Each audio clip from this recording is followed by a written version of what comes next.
Good evening, everybody. Good evening. Today, we're going to talk about depression and anxiety.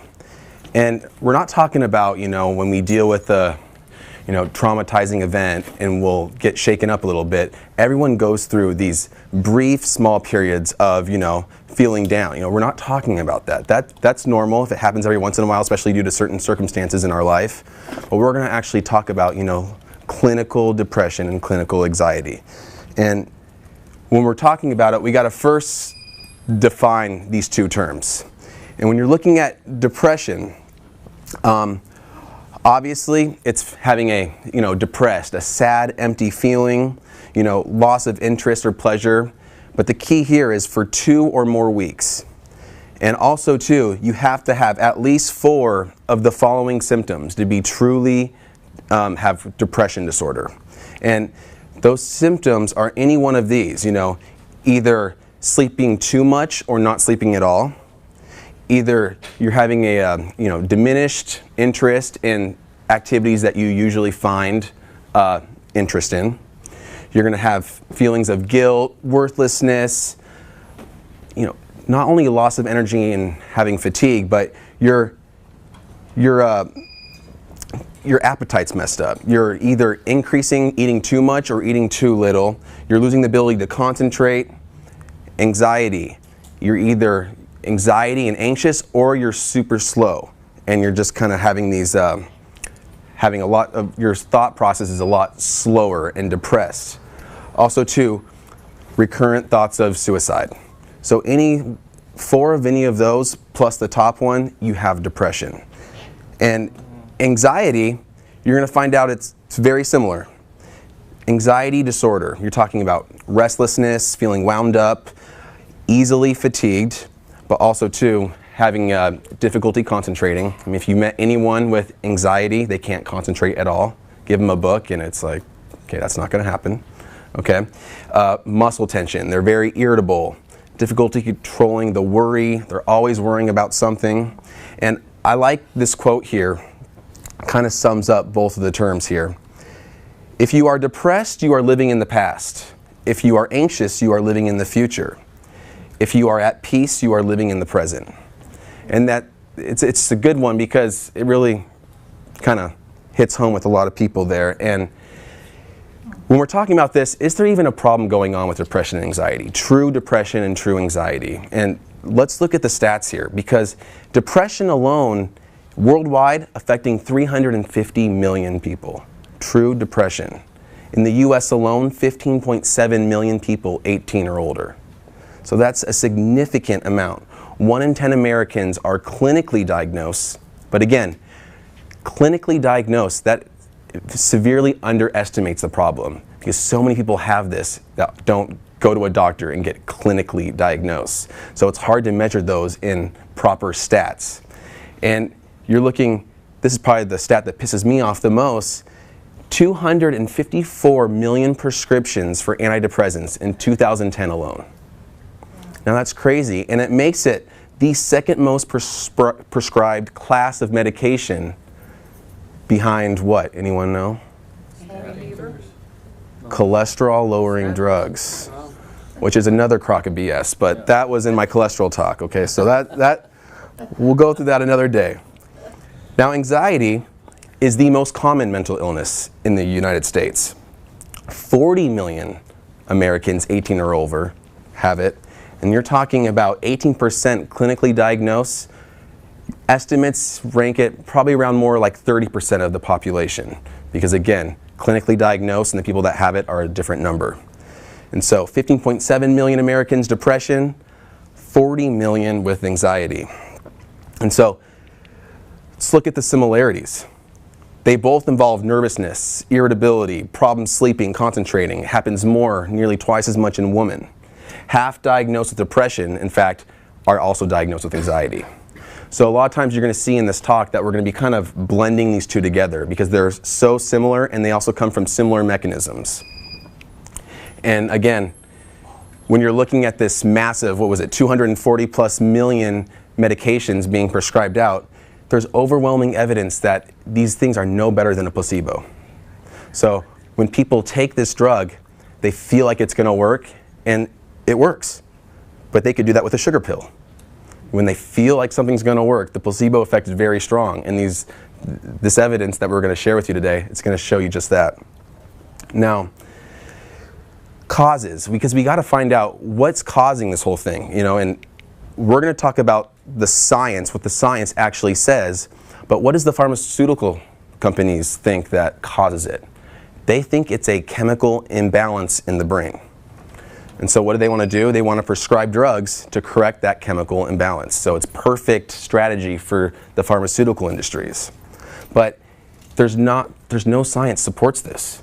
They say that they made this theory, this chemical imbalance theory, because it's a massive marketing gimmick for, shipping out expensive and toxic antidepressants, in the millions, in the hundreds of millions.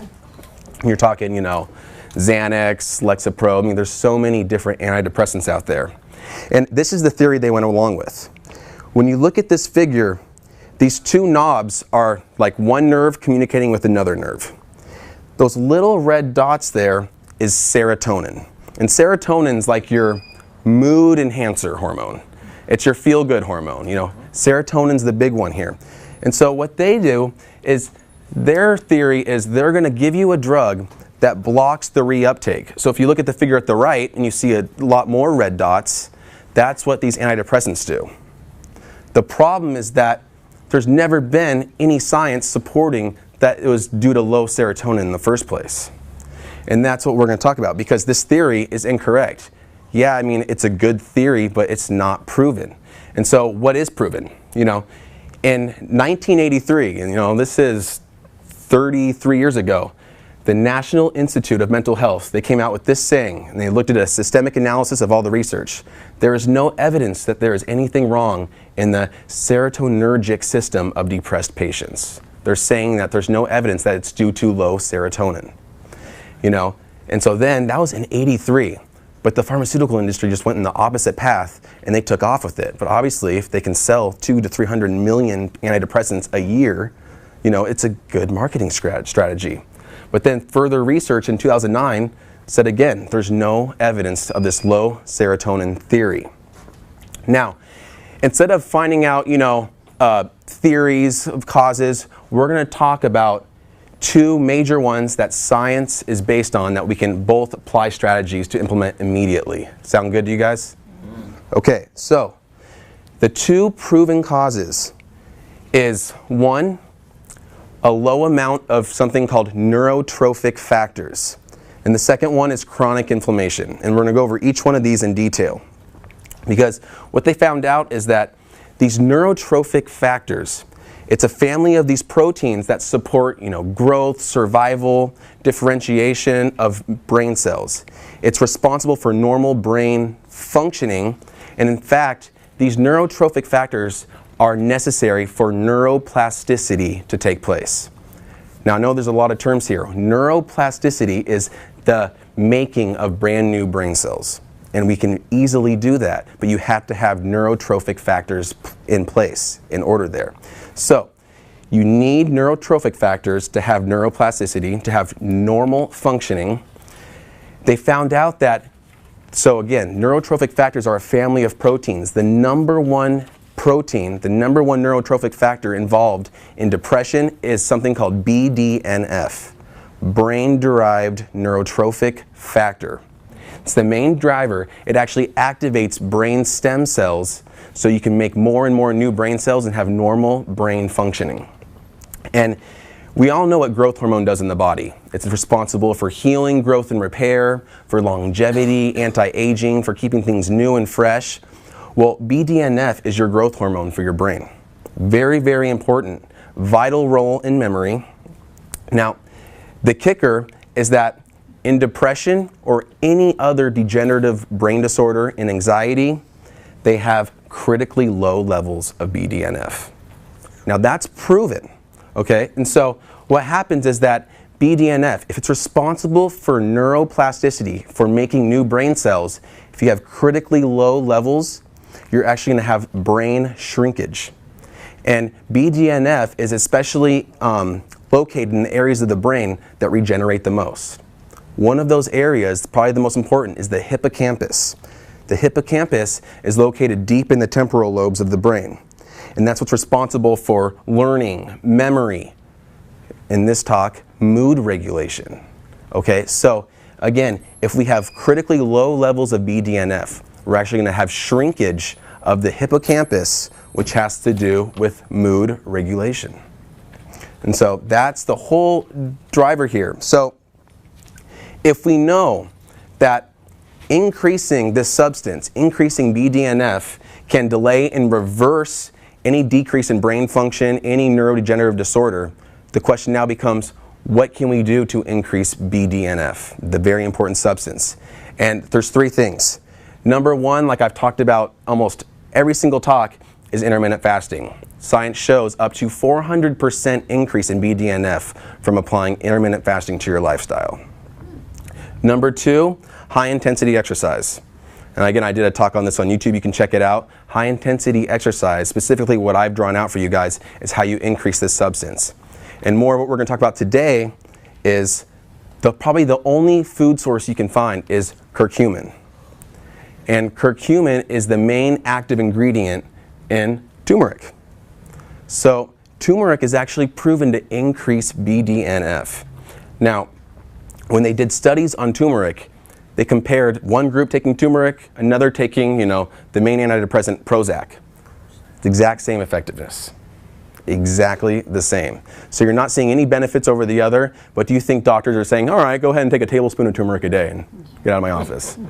I don't think they're going to be making very many profits that way, So again, they're not doing this, even though it's the same effectiveness, and turmeric actually makes you healthy. So, conflict of interest much. But not only does it increase BDNF, but this turmeric, it increases other brain neurotransmitters, your serotonin, your dopamine, all your feel-good hormones, which is pretty important for any type of anxiety or depression. And the reason why turmeric has such big properties is that it's proven that once it gets absorbed into the system, it can cross your blood-brain barrier. So the ability for turmeric, special ability to actually cross that barrier, is the reason why in the first place it can increase BDNF, the different brain neurotransmitters, the serotonin, the dopamine. So this is huge. And so when we look at the science, this is out of Brain Research. I'm not going to read this whole thing, but basically it's saying that people under chronic stress, they have down regulation of BDNF. So chronic stress lowers the amount of BDNF in the system. Now, when it also says too, the hippocampus and the frontal cortex actually shrink as a result of the decrease in BDNF that chronic stress causes. But then the good news is that curcumin administration actually blocks this entire process from taking place. Next one here. Curcumin actually resulted in a dose-dependent increase in hippocampus BDNF. And then again, after they show all this stuff, it can be an effective and lasting natural antidepressant, you think. But it's not used, which is unbelievable. And this is out of the journal Behavioral Brain Research. So to summarize this fact here, intermittent fasting, high intensity interval training, turmeric, that's going to cause an increase in BDNF. That increase in BDNF then is going to allow for normal brain functioning, better memory, recycling and rejuvenation of the brain tissue, neuroplasticity, the ability to make new brain cells. And that overall is going to completely slash your risk of depression and anxiety. So it's crazy people aren't doing this. And so again, to answer your question, how I personally do it, how I administer this is you gotta first look at the bioavailability, because turmeric itself is not very bioavailable in the body. So what you gotta do is you gotta combine it with black pepper, because the piperine in the black pepper, it increases its bioavailability by 2,000%. So you're taking that, I take the pepper and I'm just shaking it out, the grinder, and I mean, it tastes awesome. What can I say? Okay, so I wasn't gonna share this, but my secret smoothie recipe of turmeric involves a frozen berries, a frozen banana. I do a full tablespoon of turmeric. Now, to answer the question, they don't like to show many doses in the research. A lot of them show that they're taking nearly a gram a day, and then some show even up to 3 is good. But literally, I haven't seen any evidence that you can overdose on this stuff because it's just natural food. And so I do a tablespoon. I read it somewhere that, you know, a tablespoon is probably one of the best things, and you have to put it in a smoothie. You can't shake it up in water. I mean, it's awful, especially with the pepper. So when you add like the frozen banana and you add the coconut oil too, that healthy fat actually increases the absorption even more so. And I add coconut milk, I add cinnamon, and then again, as a option, you can add maca, cacao, chia seeds, which I personally do. But the frozen berries, the fruit, it kind of takes away the taste, and it's actually pretty good. It's like a fruity smoothie but with a little spice to it, so whatever. Now, depression. This is the second cause. So we went over the BDNF, the neurotrophic link to depression and anxiety. Now we're going to go over inflammation. And they show that chronic inflammation is actually the #1 biological factor which is causing depression in the first place.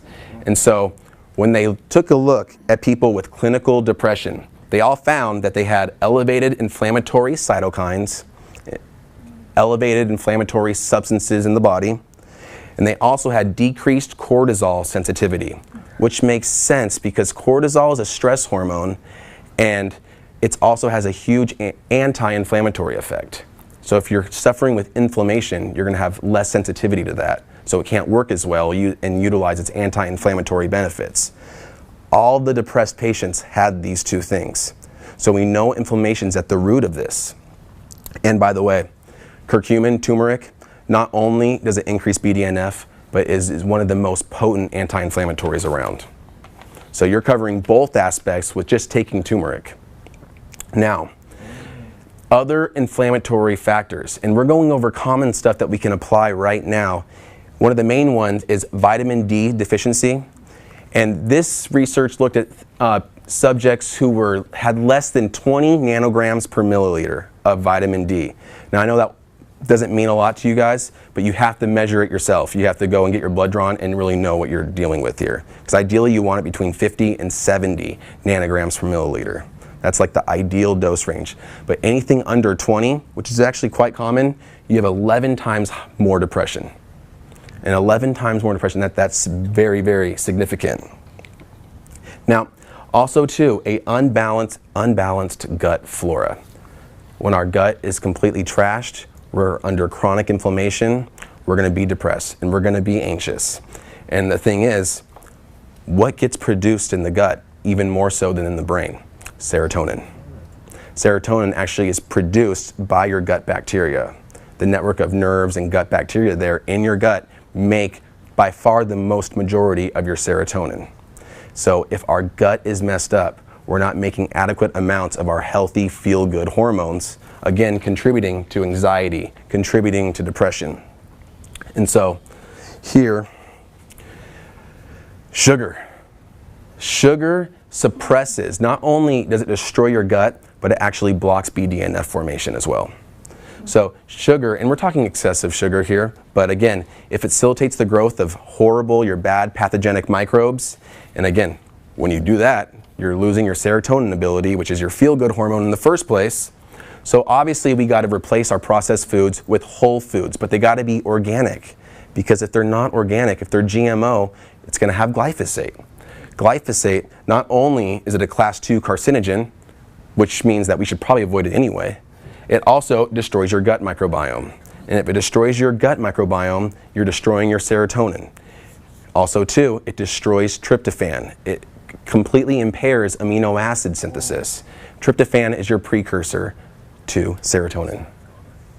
So it's just like a double whammy. So when you're summarizing this whole thing, real whole foods gives you an optimized gut flora, and you're going to have adequate serotonin production, meaning you're not going to have anxiety, you're not going to have depression. Processed foods, sugar, genetically modified foods, it completely destroys your gut flora, which means you're going to have these disease-causing bacteria, yeast, fungi in the gut. Chronic inflammation happens as a result, decreased in BDNF, but also too, it also increases glutamate in the brain. Now, those two combined leads to agitation, depression, anger, anxiety, panic attacks. Sound familiar? We've all met people with this kind of stuff, and it's that easy. But doctors don't say this. So easy. And so, kind of going back to our earlier conversation, omega-3 fats is so vital in this equation. And we're going to probably go over things you may have not heard of, but when you're looking at omega-3s, you got EPA, you got DHA, and you have ALA. So basically what you're looking at here is, hang on, I'll go back to this, but EPA and DHA are marine animal based. ALA is plant-based omega-3s. So vegetarians out there aren't getting the marine animal EPA and DHA. And here's why this is important. Because greater than 90% of your omega-3 fat found in your brain tissue is DHA. Over 90%. So if you're only consuming ALA, you're missing a huge building block to your brain. Not only that, 30% of the fatty mass in your prefrontal cortex, which again has to do with learning new things, memory, concentration, 30% DHA. So the other omega-3 fats, so say that we only consume ALA, the plant-based omega-3, over and over again, and don't consume the marine-based ones. Well, they actually showed that, and it actually didn't even change brain composition. So ALA is not, you're not going to increase the amount of ALA in your brain, basically, if you just consume that. So you're not able to contribute to those building blocks if you're just consuming plant-based alone. And they're not interchangeable, and so we can't get the proper omega-3s from ALA alone. And thing is, ALA is vastly abundant in your diet. Everyone gets it. It's in nuts, seeds, I mean, it's in so many different foods that we really don't need to supplement with ALA. However, EPA and DHA, not many people are eating healthy, fatty, wild fish every day. You know, not only that, it's very hard to come by now with the mercury, with all the heavy metal toxicity. So it's hard to get and it's very expensive. So not everyone is getting that. Now, ALA is a source of energy. EPA and DHA are not energy. It's actually a structural element. And this is the most fascinating thing I learned researching this.